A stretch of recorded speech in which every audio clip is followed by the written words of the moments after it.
Today we'll be studying microeconomics, and under this microeconomics we will be studying topics such as simple economy, central problems of an economy, production possibility set, production possibility frontier, opportunity cost,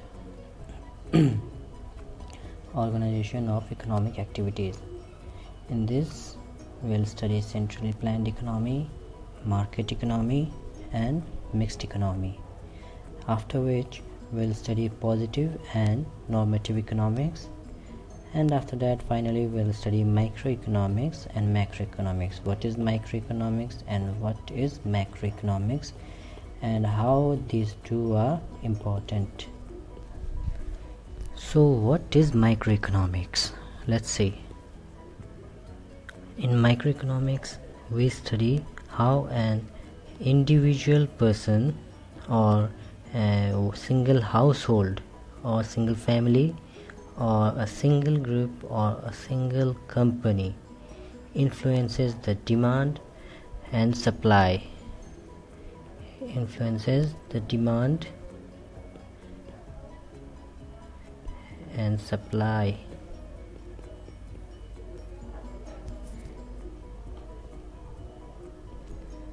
Now let's study what's a simple economy. Think of a society.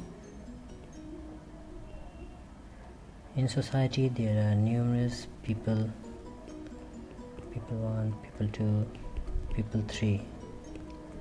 All these people require various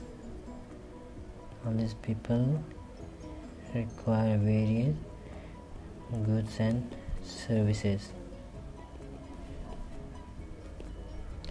and each of these people or a household or company is a decision making unit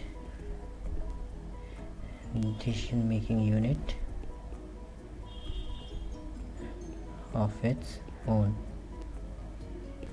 Suppose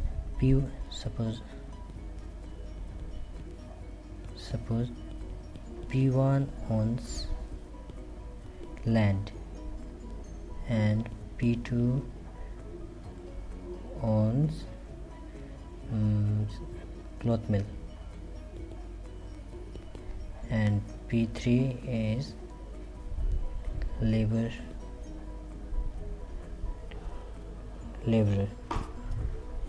Now P1 owns land and he's a farmer. He can do agriculture and produce agricultural goods and then sell it in the market, and after selling the goods that he produced or agricultural goods that he produced, he gets some money. With that money he buys the cloth from P2, who is a cloth mill owner, or you can say any cloth trader, and P2 can do the same. After selling the clothes he currently has, he gets some money, and with this money he can buy some foodstuffs. Now here comes P3, who is a laborer. Now he doesn't have any land or any stuff that he can buy or sell, but what P3 has is his personal services he can offer to P1 in case he wants to do some agricultural labor, or P2 like he can do tailoring stuffs for P2 and make some clothes. For doing this labor, P3 gets some money with which he can buy and fulfill his or her needs. Now let's come to central problems of an economy.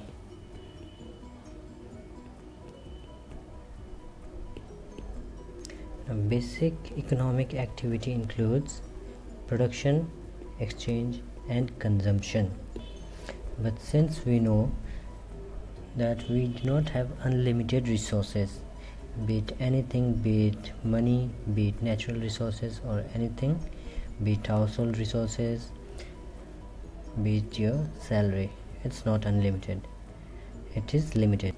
So we have scarcity of resources, and with this scarcity we get the problem of choice. because we have limited resources, so we have to choose what we want the most. This comes preference. For example, suppose we have 100 rupees and this 100 rupees is our resources. For this we want to buy apple and orange. Now apple costs rupees 50 per kg and orange costs rupees 70 per kg. Now since we have only 100 rupees, then we can either buy 2 kg apples while letting go of orange, or we can buy 1 kg orange and some apple, or we can buy only orange. So we have to decide what we really prefer can be what we want more. Now since we have scarce resources, we have the problem of choice while using our resources, and we have to decide what is produced and what is required in what quantity. But that decision depends on the demand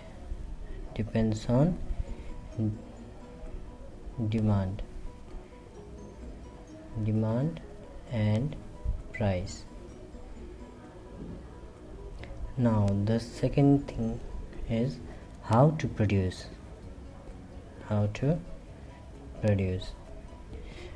Now here we can use either labor or machines. We have to decide what will give us more productivity in the future. Now another thing is to choose for whom are these produced. In our society there are many categories of people which are below poverty line, above poverty line, BPL, APL, middle class, and then rich. And society is divided into many different types according to their earning. Suppose if we produce a bike which costs around 50,000, so BPL, APL, they won't be able to afford this bike.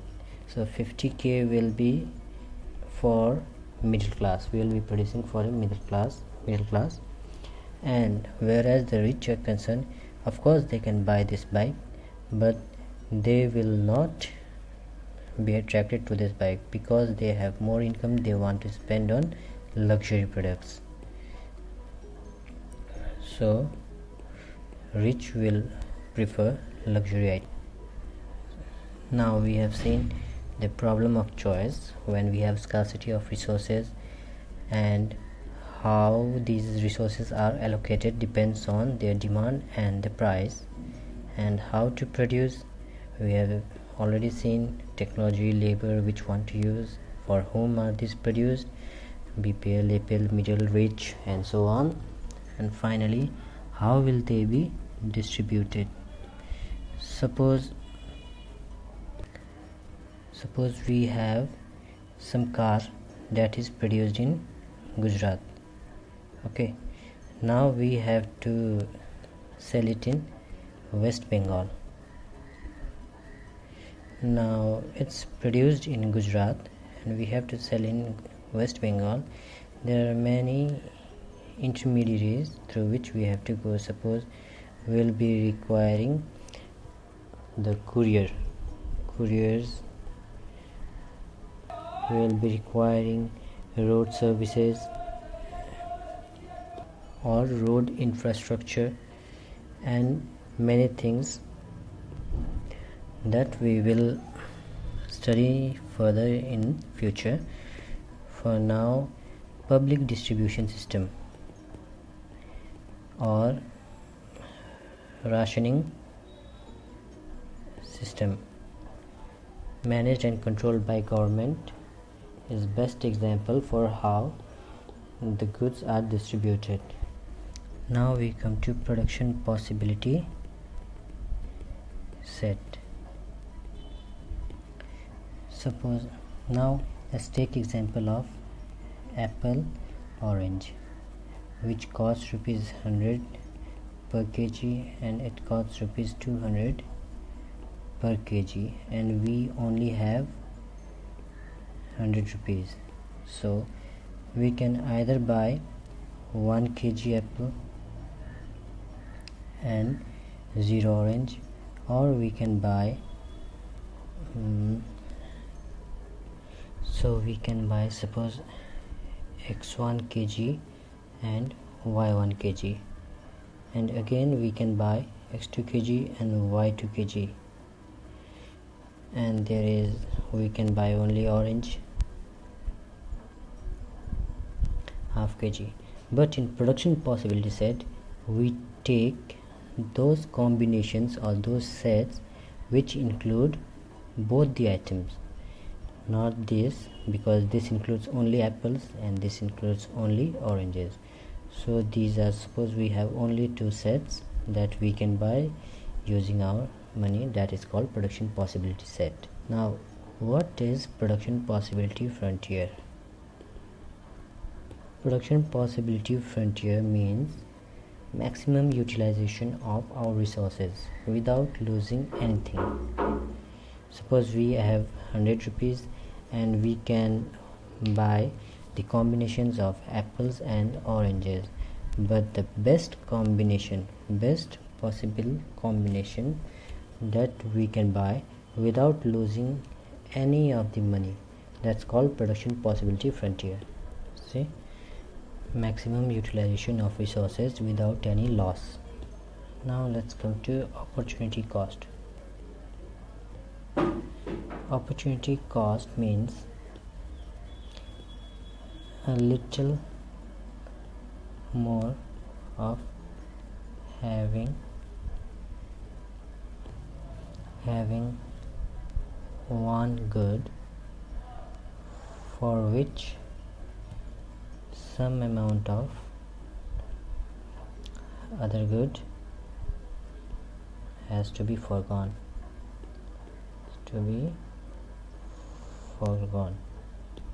It is also known as economic cost. Let's see example. Suppose we have good A and good B and we only have rupees 100, and good A costs 50 per kg and good B costs 60 per kg.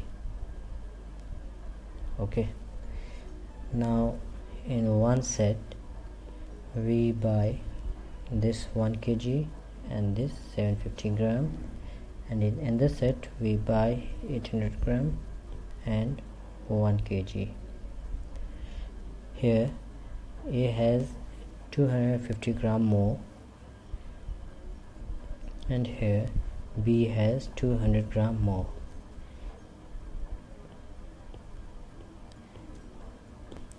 Now here the amount that we invested for having this 250 gram more of good A, which we took from good B, is known as opportunity cost for A. Now in set 2 we have 200 gram more of good B, for which we forgone 200 gram of A. This is known as opportunity cost. Now let's come how these economic activities are organized. First we have centrally planned. Now in the centrally planned economy, government decides all the important activities, production, be it production or exchange or consumption. Now secondly we have market economy. In this market economy, all economic activities are organized by market. From market, what do you mean by market? Market means an institution which organizes free interaction of individuals pursuing their respective economic activities. It can be over phone or any place, anywhere. It can be over the internet. It can be a meeting place in your vicinity, anywhere. It does not mean the market that you know. Now thirdly, we have mixed economy. In mixed economy, some of the features are controlled by government and some of the features are controlled by the market. Mixed economy means government plus market. Now we have positive and normative economics. What do you mean by positive economics? Positive economics means how different mechanisms functions.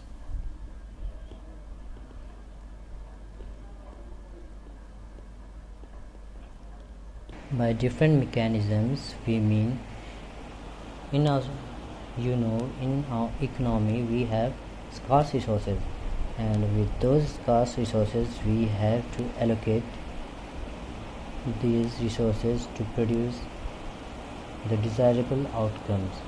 For that we can use many different types of combinations, and these different types of combinations for deriving the required output that we want is known as positive economics, and how positive economics deals with how these different mechanism functions. It is as simple as that. Now we have normative economics. In normative economics, in positive economics we studied how different mechanisms function. In normative economics we study whether those mechanisms that we applied for getting the productions to our scarce or limited resources is desirable or not. Means whether those are really benefiting us or are they not. That's called normative economics. Now we come to microeconomics and macroeconomics. In microeconomics and macroeconomics, what we studied here is same, but the only difference is microeconomics deals at the individual or micro level, be it an individual person, individual group or individual company or individual organizations, while macroeconomics deals at the national level. But though these two have different names, microeconomics and macroeconomics, these two are interdependent on each other, because a nation is made by the collection of all the individual groups, communities, organizations combined, whereas microeconomics is the breakdown of the national large full-scale economy at the micro individual level. So thank you, that's it.